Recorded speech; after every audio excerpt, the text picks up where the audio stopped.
Hey everybody, welcome back to our channel. I'm Isa and today's video is how the perception and expectations of society regarding what you need to be and what you have to do to be a valid human being is or has influenced us as a system, how it is influencing us as a system, and what it does to our well-being, especially lately. It's something that keeps coming up. Sometimes it's bad, sometimes it's worse, sometimes it's okay, but never is off our mind. We just want to talk a bit about that because we feel very alone. We feel very isolated. We feel like the people around us don't really understand. So maybe someone out there understands what we mean. You might not feel alone with what you're going through, as well as if someone around you feels this way, then you might understand or are able to understand a bit more why and how it affects one or how it can affect one. We just speak from our perspective, from our opinion, from our experiences, and not every system is the same, not every human is the same, not every being is the same. So just so you know, we talk for us, and this might not be something every system struggles with. So let's get started. Another thing I want you to know, it's probably very chaotic, this video.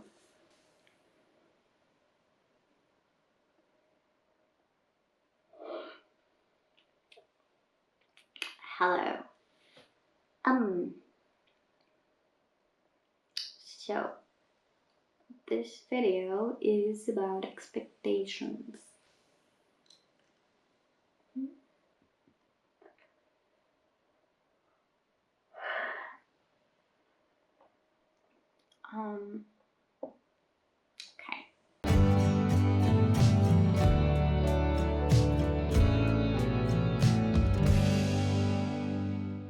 Okay, so firstly, this video is probably going to be extremely chaotic. There is not a real script, we just kind of ramble about what's on our mind, so I'm sorry about that. But let's just start with how we feel at the moment. We are very, very all over the place. There are things that make us be on an emotional roller coaster, just the usual. There are some exciting news that we have regarding our life. Then there's something we are working on. Then there are things that just affect us this or that. We have to deal with a diagnosis we got around 1.5 months ago, that even though we suspected that, and even though it isn't really something new, even though it doesn't really change anything about our life, it still is extremely hard to deal with. It still is hard to accept, and it still takes time to learn and make space for what you have to adjust now. Now that you know that that's really the case, you still need to learn about, okay, what can I do to help with that? What can I do to support myself? What can I do to now take care of me a bit better? Because we do want to take care of ourselves, we do want to get better, and we do want to learn.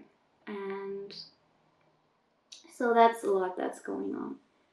But overall, you might know, you might not know, our system is unable to work. Due to a lot of things. Not every system is not able to work. We personally are not able to work due to several things. We can't work because we switch a lot. So if you know, or if you heard, or if you've seen videos of ours, we switch quite a lot, and that's on a daily basis. There's not a, like, of course there are days where we switch less, there are days where we switch more, but all the switching takes a lot of our energy and a lot of brain capacity, if you can say so. So after, for example, a rapid switching cycle, we are extremely exhausted. Our brain is very foggy. We can't really think straight anymore. It's just a ton that's going on, and these rapid switching cycles can vary. They can change in length, and for example, they can go on for 10 minutes, and you might think, okay, 10 minutes is not as that much, but if you switch in these 10 minutes every 10 seconds, every 30 seconds, every minute or so, that is pretty exhausting, and it is very exhausting, not just for you mentally, but also physically. Switching itself is, like, the process is stress, not just for you, but also for the body. So you go through an intense phase of physical and mental stress, and that is exhausting. So that's one thing. Then, so because we switch that often, we are also not able to go out alone, because we usually tend to be very confused and very anxious, so we do struggle a lot with anxiety and panic attacks, and we cannot go out alone, because if we switch that much, that leaves us in a very vulnerable state. It leaves us in a way where we can get very confused. We don't know where we wanted to go anymore. We can get very all over the place. It's hard to explain, but we also cannot go out alone. How I personally struggle with, or also struggle with, selective mutism. For example, in front of strangers or doctors, etc., I cannot speak. So even if I would need help, I would not be able to ask for help. And even if other autists would be able to, they might not be there in that moment. So that is also a thing.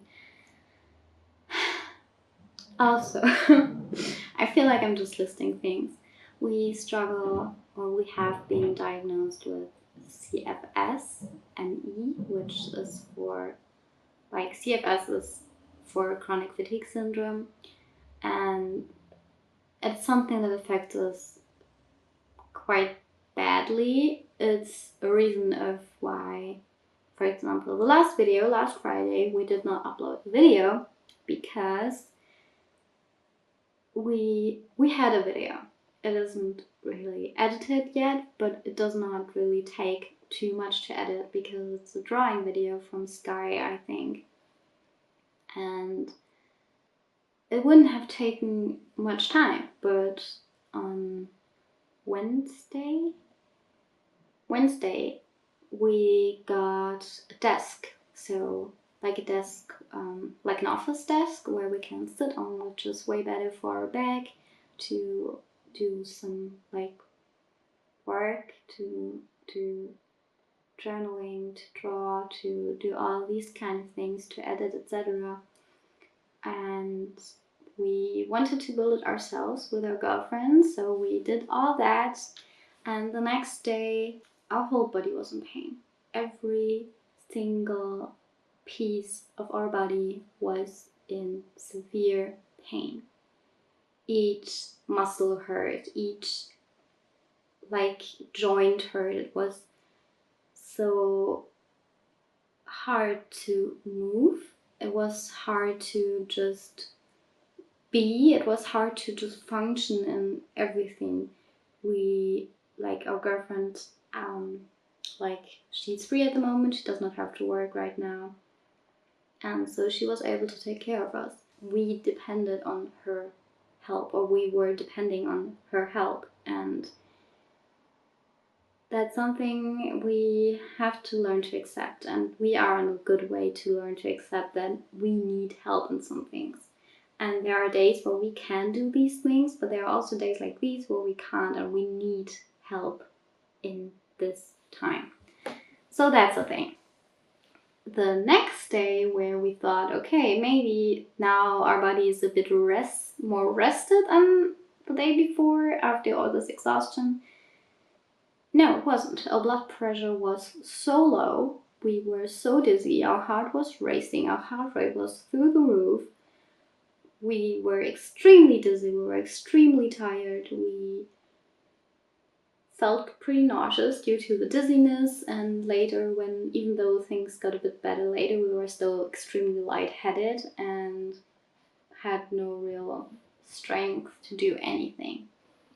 But that's kind of besides. It's not really besides the point, but it's a bit besides the point. But now, what does that have to do with how society's perceptions and expectations affect us? Well, our system, or a lot of our system members, are more on the perfectionist side. So I can speak for myself, I'm a very hardworking and perfectionist being. So I like to fulfill expectations. I don't like to not be able to get up to them. And so we learned when we got older that to be valid as a human being, you have to have a job. You have to work. You have to have a regular income that you're able to pay your bills, that you get a family, or you're a very successful single person, that you get a family, that you get a boyfriend or a girlfriend, then you have a husband or a wife, and that you have your whole life sorted out, that you always know what you want to do when you're older. So when you're in, not elementary school, but when you're in high school, that you're like, okay, I already know what I want to do when I'm older. And during our high school years and earlier, we were already struggling with our mental health and physical health. So all of these years, we tried so hard to get good grades, to try to figure everything out, to try to match everybody's expectations.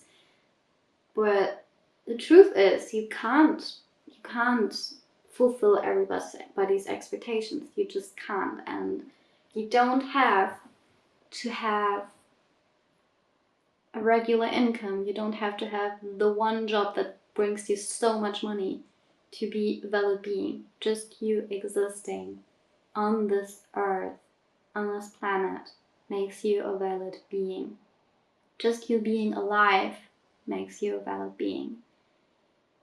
And that's sometimes pretty hard to think of and remember when we are at home and we spend weeks not being able to do anything, and you just feel so guilty.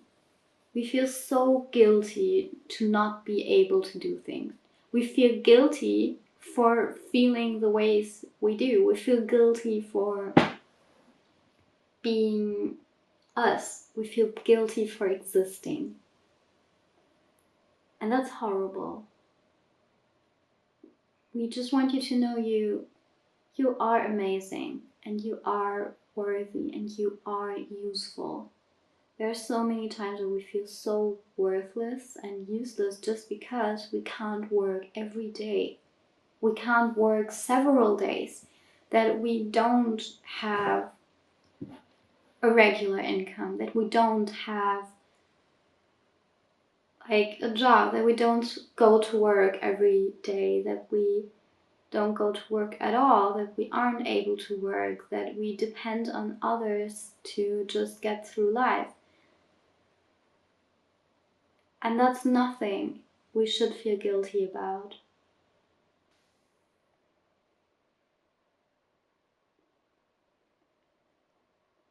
It is really stressful.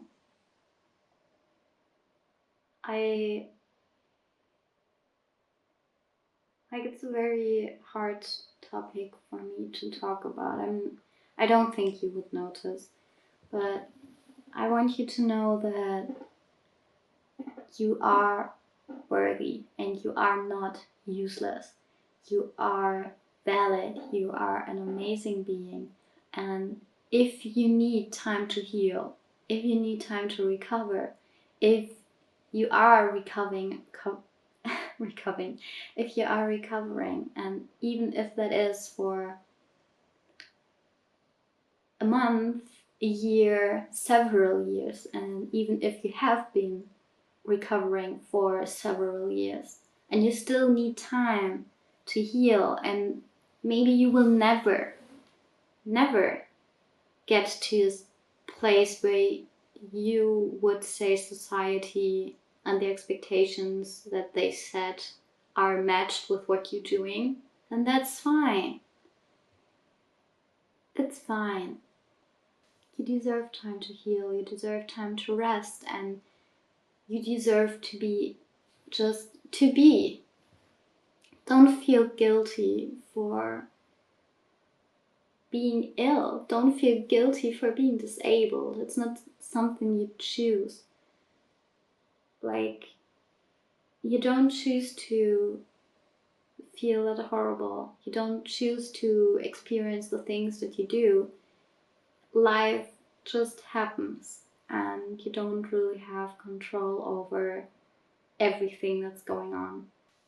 Even though a lot of these things are things that you get told, not everybody in society thinks that way. There are many, many, many individuals that are supporting, that will support you, that do understand. And even if they don't completely understand the way you feel, they try to listen and they try to help you in the ways they can help you. I know I said that we feel very alone, but that's mainly because I don't know anyone personally that feels so stressed that you spend your day just trying to do anything.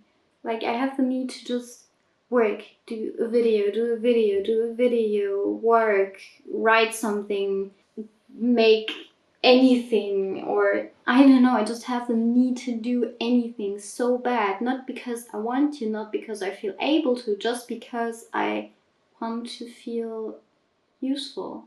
I want to feel like I deserve to be. And it's hard to say that. I'm sorry, I kept dissociating. It's just a triggering thing. Like, I've been triggered all the time lately, which is bad. But, like, you get triggered from being triggered, and you get triggered by not doing anything, and you get triggered when you do stuff because you're stressed, because you don't have the capacity and energy to do things. But if you do the things, you feel more stressed, and if you don't do the things, you feel stressed. It's just a weird cycle, and talking about it helps a bit. So, you're not alone, you are loved, and this probably makes no sense at all. I'm sorry. Goodbye.